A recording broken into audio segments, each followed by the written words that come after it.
E aí, pessoal, tudo beleza? Tô aqui para fazer a correção da prova de vocês, rapidinho, tá? E aí você já acompanha o que você acha que acertou ou errou. A questão fala assim, ó, considere a máquina de etude a seguir, onde a polia e o fio são ideais e não há qualquer atrito.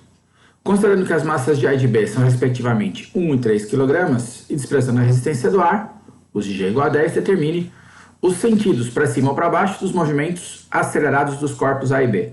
Ó, a gente sabe que o A vai ter um peso aqui para baixo, ficou meio feia a minha letra. De intensidade, ó, se a massa dele é 1, o peso de A vai ter uma intensidade de 10 newtons. Enquanto o B vai ter para baixo aqui um peso de B, como a massa dele é 3 e o G é 10, a intensidade do peso de B vai ser 30 newtons. Como o peso de B é maior que o peso de A, a gente imagina que o nosso sistema acelera nesse sentido aqui, ó, tá? O B vai ter uma aceleração para baixo, beleza? Enquanto o A vai ter uma aceleração para cima, tá? Então, como é que você pode responder isso aqui?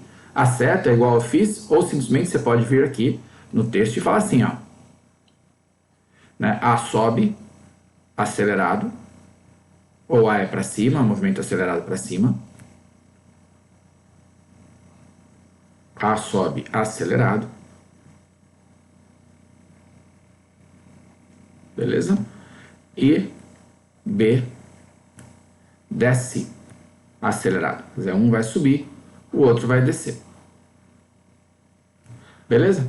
Tá? Então aqui, olha aí, o item A, uma questão fácil, tranquila, para você responder, para você ganhar confiança durante a sua prova. Legal? Aí a letra B, como é que a gente faz? A intensidade na tração, da tração no fio que une os blocos A e B. Bom, como é que a gente vai desenhar essas trações aqui? Eu deveria desenhar ela em cima do fio, na direção do fio, tá? Aqui uma tração T para cima. Aqui uma tração T para cima. Né? Não pensa muito na escala, né, no tamanho dessas forças, porque eu ainda não sou muito bom em fazer figura com a mesinha digitalizadora. Confesso que eu estou aprendendo para você isso aí. Mas a gente vai lá e faz, né, a aplicação correta, apesar do nosso desenho não estar o mais bonito. Ó. Quando eu penso no bloco A e aplico a segunda lei de Newton para ele, eu tenho duas forças de sentidos opostos, tração e peso. Como a gente disse que o movimento acelerado do A é para cima, é porque a tração é maior que o peso. Então, tração menos peso de A é igual a massa de A vezes A. Eu gosto de substituir as coisas que a gente conhece antes de pensar em resolver o sistema. Então, tração menos 10 vai ser igual a massa do objeto A, que a gente sabe que vale 1, vezes a aceleração. O senhor deu duas incógnitas, então guarda. Vamos para o segundo bloco. No caso do bloco B, eu também tenho duas forças, elas são opostas, só que como ele desce acelerado, o peso de B tem que ser maior. Então, peso de B menos tração igual a massa de B vezes A. O peso de B a gente conhece.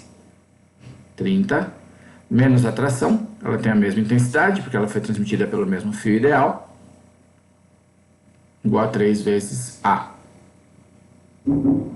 Passa um traço aqui e soma. Tá? É o método mais fácil da gente resolver, pela soma. Aí eu tenho tração menos T, né? Um vai cortar o outro, T menos T dá 0. Eu tenho 30 menos 10, isso vai dar 20. Opa, 20 é igual a 1A mais 3A a 4A. Vou andar um pouquinho para frente aqui ainda, ó. Então, 20 sobre 4, por quê? Você manda o 4 dividindo, 20 dividido por 4 é igual à aceleração. Eu errei. Vamos apagar um pedacito. Aí, ó. Tá? Então, 20 dividido por 4 é igual à aceleração. A aceleração do nosso sistema vale 5 metros por segundo ao quadrado. Professor, não foi isso que ele pediu pra gente. Ele pediu pra gente determinar o valor da tração. Beleza, vou subir um pouquinho aqui. Sabendo o valor da aceleração, eu volto numa das equações e calculo a tração. Vou voltar na primeira, ó. T menos 10 não é igual a 1 vez a aceleração? E a gente acabou de determinar que a aceleração vale 5. Então, t menos 10 igual a 1 vezes 5. Mando 10 para lá. Tração 1 vezes 5, né? Olha o pontinho de vezes aí. Dá 5 mais 10. 5 mais 10, 15 newtons. Essa é a resposta disso aí, item B. Tá? Então a gente tem que o A sobe acelerado, o B desce acelerado, enquanto que a tração no fio que une os dois blocos é de 15 newtons. Beleza? Primeiro exercício aí, tranquilo? Espero que você tenha acertado. Se precisar conferir, pausa, qualquer coisa me escreve aqui no vídeo. Vamos para a questão 2. A 2 é uma questão de dinâmica do movimento circular. Então ele fala assim, ó. Em uma exibição de acrobacias aéreas, um avião pilotado por uma pessoa de 60 kg faz manobras e deixa no ar o rastro de fumaça indicado na trajetória. Na própria figura está representado um looping circular de raio de 50 metros contido em um plano vertical descrito por esse avião. Admitindo g igual a 10 e considerando que ao passar pelo ponto A, o piloto, o ponto mais alto da trajetória circular, a velocidade do avião determine, letra A. Olha aí, de novo, ó, coloquei uma letra A para preparar você, para te dar um ânimo aí. O valor da velocidade do avião no Sistema Internacional de Unidades. Beleza, a velocidade vale 108 km por hora. Para a gente passar por SI, a gente vai dividir por 3,6. 108 dividido por 3,6 dá uma velocidadezinha bonitinha de 30 metros por segundo. Por que eu fiz isso? É comum a gente informar a velocidade em quilômetros por hora, e a galera, principalmente você que é do primeiro ano, usa esse resultado sem se preocupar com o que está acontecendo. E aí você acaba errando porque você não pensa, né, que você vai precisar, para o cálculo do item B, da velocidade no sistema internacional, tá? E não no sistema usual. A letra B. A intensidade da força normal exercida pelo assento sobre o piloto quando o avião está passando pelo ponto A. Lembra que isso é um looping, né? Então, se a gente pudesse imaginar o formato da nossa trajetória aqui, quando o avião está passando pelo ponto A, o piloto, que eu vou fazer como se fosse uma bolinha aqui, ó, está apoiado, vamos dizer assim, embaixo do assento. O assento está em cima dele, a cadeira está de cabeça para baixo, porque todo o avião está de cabeça para baixo. Por que isso é importante para nós? Para a gente saber quais são as forças que atuam nesse cara. As forças vão ser o próprio peso dele, para baixo. Se a massa era 60, né? Lá em cima a gente tinha o valor da massa, ó, 60 kg. O peso vai ser 600. Beleza? E a força normal, nesse caso, também vai ser para baixo. Ô professor, mas por que a normal vai ser para baixo? O assento está em cima dele. Tá? O piso está por cima dele, né? O banco está em cima dele, ele está de cabeça para baixo. Essas duas forças juntas vão apontar lá para o centro da nossa curva. Como a gente está procurando uma resultante centrípeta, a resultante centrípeta vai ser a soma das duas forças. Então a gente ficaria com uma expressão assim, ó, normal mais o peso igual a m v quadrado sobre u raio. Normal mais o peso é 600 é igual a mv quadrado sobre r. mv quadrado sobre r é a expressão da resultante centrípeta. Então, no movimento circular, a gente precisa de uma força resultante que aponta para o centro da curva. Tá? Então, ela é resultante das forças que já estão lá, apontando para o centro da curva, de tal modo que a gente tenha a mudança na direção da velocidade. Eu subi para ver o raio é 50, né? Então, 60 vezes 30 ao quadrado, dividido por 50. Vamos trabalhar essa matemática aqui. Ó, eu faria o seguinte, cortaria esse zero com esse e simplificaria o 6 por 5, tá? Normal mais 600, vou deixar os 600 do lado de lá por enquanto, é igual, o 6 dividido por 5 dá 1,2 vezes 900. Beleza? Eu vou mandar os 600 para lá e vou fazer essa conta do 1,2 vezes 900. Então isso vai dar, se fosse 0,2, daria 90. Se eu não errar a conta aqui, ó, 1080. 1,2 vezes 900 dá 1080. Menos os 600 que a gente mandou dividindo, tá? Vou até pegar minha calculadora e deixar aqui pertinho de mim, caso eu precise dela. E aí, 1080 menos 600 gera pra gente uma normal de 480 newtons. Beleza? Tá? Então a dinâmica do movimento circular, né, a gente vai ter uma demanda para uma resultante centrípeta e aí a gente consegue fazer essa continha de uma forma razoavelmente simples. O que você tinha que ter cuidado aí? Saber a direção e o sentido da força normal e considerar, né, que as duas juntas estão apontando para o centro. Aí você acerta bem a questão, fica bonitinho. Beleza? Vou para 3. Ó, a 3, até acho que ela era mais fácil. Ele diz assim: o manual de utilização de um automóvel de massa 1.200 kg diz que ele consegue atingir a velocidade de 108 km por hora em um percurso de 150 metros partindo do repouso. Com base nessas informações, calcule o trabalho em joules desenvolvido pela força resultante.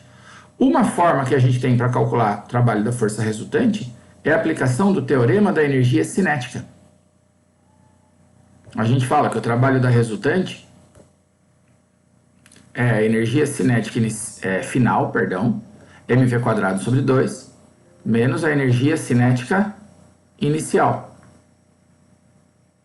Tá, o trabalho da resultante, cinética final menos cinética inicial. Para calcular isso aqui, eu preciso da massa. E foi dado, 1.200.